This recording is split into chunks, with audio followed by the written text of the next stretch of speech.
होनी चाहिए और उसके अपेक्षा डिमांड बढ़नी चाहिए, यानी कि बाई प्रेशर जो है बढ़ना चाहिए, सेल प्रेशर घटना चाहिए। इसी को दूसरे तरीके से बोलेंगे कि सप्लाई कम होनी चाहिए और डिमांड बढ़नी चाहिए। इस मैकेनिज्म को जो जितने बेहतरीन तरीके से मैनेज कर लिया, वो उतना ज्यादा रिटर्न दे सकता है।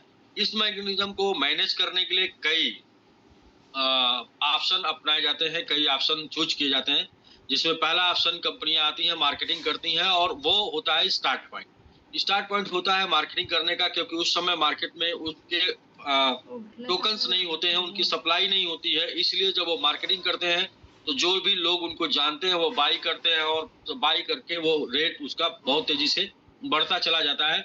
लेकिन जैसे जैसे रेट बढ़ता है वैसे वैसे सप्लाई भी मार्केट में जाने लगती है, और एक टाइम के बाद जब लोगों को प्रॉफिट मिलने लगता है तो फिर इसके बाद लोग उसको सेल भी करने लगते हैं, तो जिसकी वजह से फिर मार्केटिंग के दम पे किसी भी टोकन का प्राइस बढ़ाना मुश्किल हो जाता है, मतलब कि संभव नहीं होता है।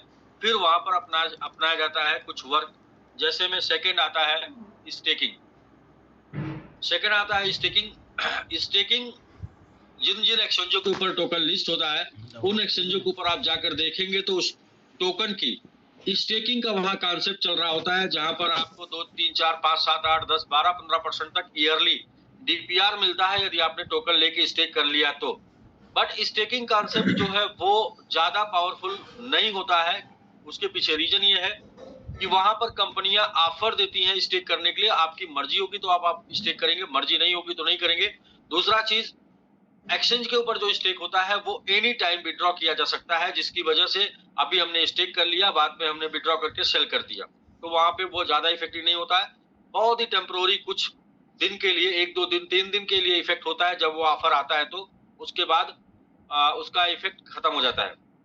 फिर अब वो स्टेकिंग जैसे जैसे जिन जिन एक्सचेंजों पर कंपनियां जाती हैं, वहां वहां पर वो स्टेकिंग देती चली जाती हैं, लेकिन फिर ये दूसरा सिस्टम भी एक टाइम के बाद फेल हो जाता है स्टेकिंग करके प्राइस बढ़ाने का। अब इसके बाद तीसरा सिस्टम आता है कि वो इसके अपने टोकन के ऊपर, अपने क्वाइन के ऊपर डेवलपमेंट करें, और उस डेवलपमेंट में उस क्वाइन की डिमांड क्रिएट करें, जिसकी वजह से लॉन्ग टर्म तक क्वाइन का प्राइस बढ़ाने की बातें की जाती हैं। और जब उनका वो डेवलपमेंट सक्सेस हो जाता है तो वो कॉइन का रेट बढ़ता है। तो आप देखिए, चाहे जैसे भी कॉइन जैसे भी काम करे, वो हमेशा डिमांड और सप्लाई को ही मैनेज करके बढ़ते हैं। सबमिट में इसी डिमांड और सप्लाई को मैनेज करने के लिए स्टेकिंग आया, और स्टेकिंग में टेम्पोररी सप्लाई मैनेज होगी, लेकिन स्टेकिंग से एक दिन सप्लाई निकल के मार्केट में जाएगी, और ये सप्लाई फिर मार्केट में ज्यादा हो जाएगी, जिसकी वजह से बाद में प्राइस का बढ़ाना मुश्किल हो जाएगा। तो उसके लिए आया ग्रोथ बर्निंग। ग्रोथ बर्निंग, आप स्टेकिंग करते हैं, आपकी स्टेकिंग के बाद जैसे ही टोकन का प्राइस बढ़ेगा, जब जब टोकन का प्राइस बढ़ेगा, तो प्राइस बढ़ने के साथ साथ आपको प्रॉफिट तो आएगा ही, लेकिन टोकन बर्न भी होता जाएगा। तो टोकन बर्न हो जाएगा, प्रॉफिट आपको जाएगा, टोकन बर्न हो जाएगा, तो टोकन की सप्लाई, अल्टीमेट टोकन की सप्लाई कम होती जाएगी मार्केट से। और जैसे जैसे टोकन की सप्लाई मार्केट से कम होती जाएगी परमानेंट, वैसे वैसे हम लोग अपने टोकन को प्राइस को बढ़ाने के लिए और भी ज्यादा कंफर्ट हो पाएंगे, और साथ में ज्यादा प्रॉफिट गेन कर पाएंगे। अभी तक आप यदि जानना चाहते हैं कि सबमिट में कितने टोकन बर्न हुए हैं, तो टोटल सबमिट का कैरियर 7 मंथ का है, 7 मंथ का है, 7 से 8 मंथ जी। 7 मंथ का कैरियर सबमिट का है। स्टेकिंग का कैरियर 1.5 साल का है। इस 7 मंथ के कैरियर में सबमिट जो है लगभग 2.5% के आसपास बर्न हो चुका है। औसत अगर देखेंगे तो 0.4% के आसपास मंथली बर्निंग सबमिट की चल रही है। और इस तरीके से यदि 100% की जी 0.4% के हिसाब से अगर देखा जाए, हाँ, 250 महीनों में सबमिट 100% बर्न हो जाएगा। लेकिन क्या 100% बर्न हो जाएगा? नहीं।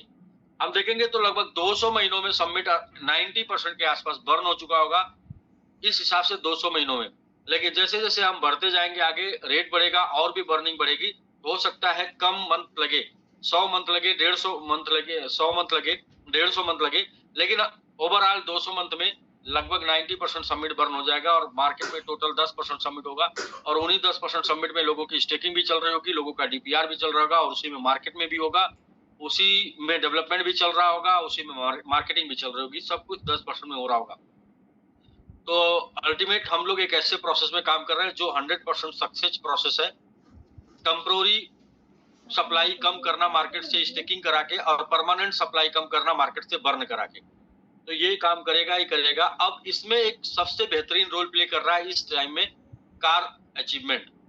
कार अचीवमेंट, क्योंकि कार एक ऐसा ड्रीम है, एक ऐसा सपना है जो हर कोई उसे पूरा करना चाहता है। हर कोई के फैमिली में चाहता है कि अपने पास एक कार हो।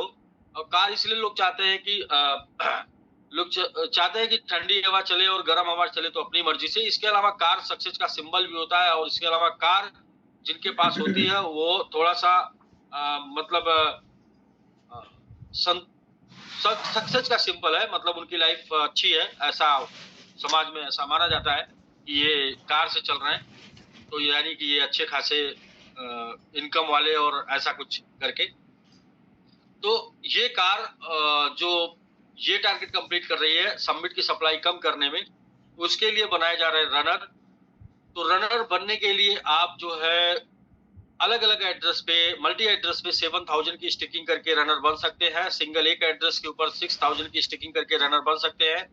और टोटल 12 रनर कंप्लीट करके इस मंथ में 1 तारीख से 1 जून से 15 रनर कंप्लीट करना पड़ेगा। इस मंथ में 12 रनर कंप्लीट करके आप कार अचीवर बन सकते हैं।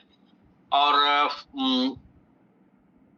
जी, साथ साथ 50 रनर बना के आप हाउस फंड अचीवर बन सकते हैं। तो ये जो कार है, अभी तो कारें निकल रही हैं, लगभग 40 प्लस कारें डिस्ट्रीब्यूट हो चुकी हैं, जिसमें मुझे लगता है कि 25 कारें ऑन रोड भी हो चुकी हैं, 25 के आसपास ऑन रोड भी हो चुकी हैं। तो कल भी हम लोगों ने एक कार शोरूम से बाहर कल निकली एक गाड़ी। तो दोस्तों ये सब कुछ जो अचीवमेंट है वो रनर के ऊपर है। तो रनर को हम लोग प्रमोट करते हैं, रनर को बधाई देते हैं, रनर को अप्रिशिएट करते हैं, जिसकी वजह से ज्यादा से ज्यादा रनर बन पाएंगे। और रनर बनेंगे तो कार आएगी, फ्लैट आएगा। रनर बनेंगे तो सप्लाई खत्म होगी, सप्लाई खत्म होगी तो रेट बढ़ेगा। सब कुछ डिपेंड ऑन रनर है। तो रनर को तबीयत से बिल्कुल हम लोग बधाई देते हैं। तो इसलिए ये इंपॉर्टेंट पार्ट है, प्लान का ही पार्ट है रनर को बधाई देना।